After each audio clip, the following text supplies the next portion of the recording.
So, you're a wealthy Dutch merchant in the 17th century and things are going well.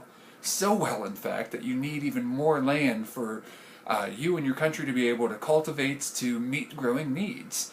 So, well, you're going to have to take land back from the sea, basically, and use windmills to get rid of water and to cultivate that land. That may sound like an odd or even boring theme for a board game, but Seeland is anything but.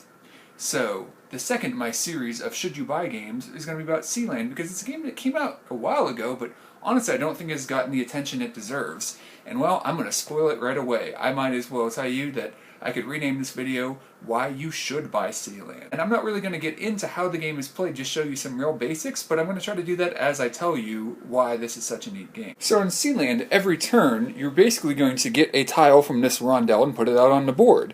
You can always go one space for free, or you could go more spaces by spending these coins here on the side. So if I wanted to move 2 additional spaces, I could move my guy up 2 spaces. When I get to the end though, however, I have no more coins to spend until whoever the player is in last place moves forward, and then more coins will come forward. Really simple. So I can get some lovely tulips, some tasty cabbages, or, well, let's just say canola. If you've played the game, you know why. But anyways, whenever you take a tile, you put it out on the board. So here's our starting village. Whenever you put a tile out on the board, make sure to flip it over, because whenever I play, I always forget to do that. But then, later on in the game, basically your 2 choices will be either a good, or you can get a windmill. And if you get a windmill, much like Carcassonne, you can choose to claim it or not. So you have a limited number of these things to use. And let's say I put a windmill out. I'll put this down. And I can choose to claim it or not. And yeah, I'm going to claim it. So, that'll flip over these tiles as well. So as you're going out, you are not only, claiming stuff, but uncovering basically free tiles around your area. And then whenever you surround a windmill, it'll score. And as far as the basic game goes, that's it. So, thing number 1 about the game, it's pretty simple to play. Simple to play, you say, but, well, what if I want a little bit of complexity?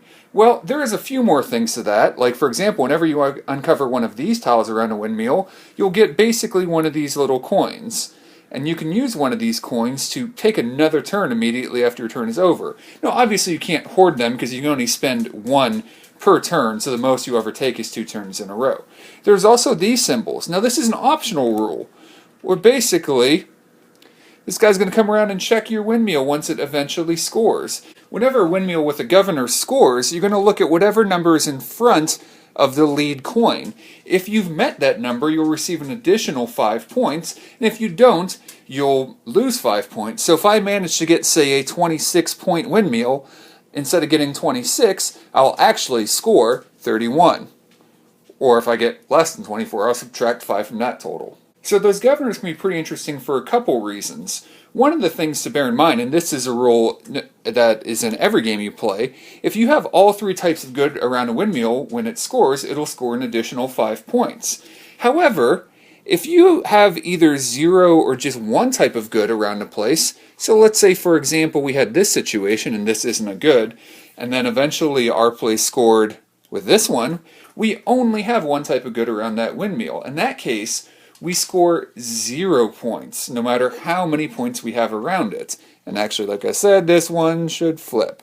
So, you might start to think to yourself, that would mean if I was the gray player, and on my turn, whenever you place a tile, you either have to place windmills next to basically anything that's already out there, or a good next to one of your existing windmills. I could even get a windmill and place it there, and I would choose whether or not to claim it, and they would score 0 points. So not only is there interaction as far as maybe staying back and not advancing to get a better tile so other players can't advance on this track right over here, but you can also manipulate when tiles score and how they score, because anything around an existing windmill is going to count for every windmill in that situation. So let's say in this situation, Gray put his piece there, claimed this windmill.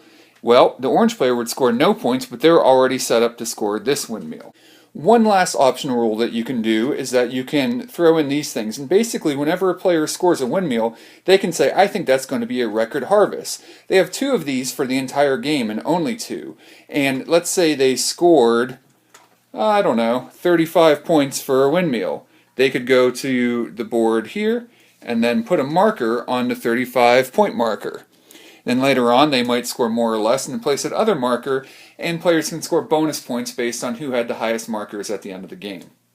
So there you have it. Ease of play and still complexity and subtlety, and that sort of interaction where you can go after being mean against your opponent, but you don't really have to, and maybe just every once in a while there's that moment where you're situationally aware and it's worth doing it, but you're probably not going to be doing it all the time. That is right up my alley, and I get that may not be right up everyone's alley, but it's not a super aggressive game, although it can be at times. So, ease of play and yet complexity. Complexity you can add to it if you want to, but wait, there's more! And actually I haven't played that game yet, but I kind of want to. There are, well, this is a puzzle board, which I don't really love, but there are 2 sides. Well, and actually this is a pretty terrible example. Much better. On the other side, there's what's called the tactical game, where all of those tiles that you flip over to reveal what's underneath it, you actually know what's on those tiles already. So instead of, getting a nice move where you uncover a few of those around your windmill but not knowing what you're going to get, you get to point out and say, oh, this is a really good space for me to go, knowing what those tiles will be. So what's bad about this game? Well, the puzzle board's kind of annoying. And I guess if you are completely averse to any sort of conflict, the idea that you could purposely have someone else's windmill score low on your turn could be annoying. But really, other than that, there isn't a lot that I can think of. I'm not saying this is going to be everyone's favorite game, but I see very few people, really disliking it. And it's hard for me to find ways that people would. They might say, that wasn't, fantastic. But there's very little I could see anyone really saying, well, I really, really didn't like that game. Whereas the positive things, like I said, really simple to play. There's a surprising amount of complexity with the moves that you do. You can play it different ways with the tiles revealed or uncovered. There are 2 optional rules that you can add to the game to give it a little bit more complexity. Maybe you're playing with kids or maybe you're playing with gamers, and those rules can vary it up a little bit, especially those governors. They're pretty interesting. And, well, it's just a pretty solid game. Now, I get this isn't going to be in a lot of people's top 10 games of all time because the game doesn't necessarily do anything amazing, but this is meant to be a family-style game. So it's a game you can play with your family and with gamers. So while I don't have a lot of things I can think of people who shouldn't buy this game, basically the only thing I could say is maybe there's games that you'd prefer to this. But overall, this is a game that I feel like you just should buy.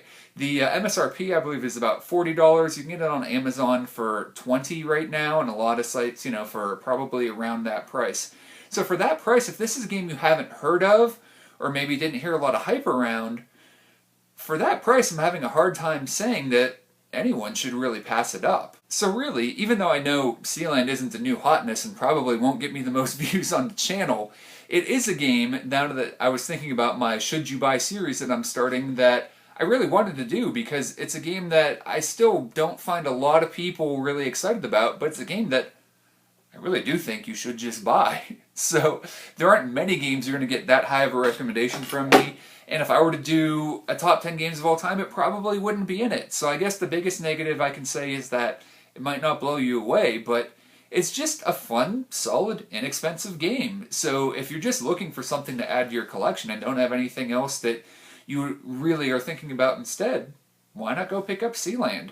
Has a solid recommendation from me and pretty much everyone I've played it with. So you can check out my station for more how to play or should you buy games, and some video game content as well if you're interested in that.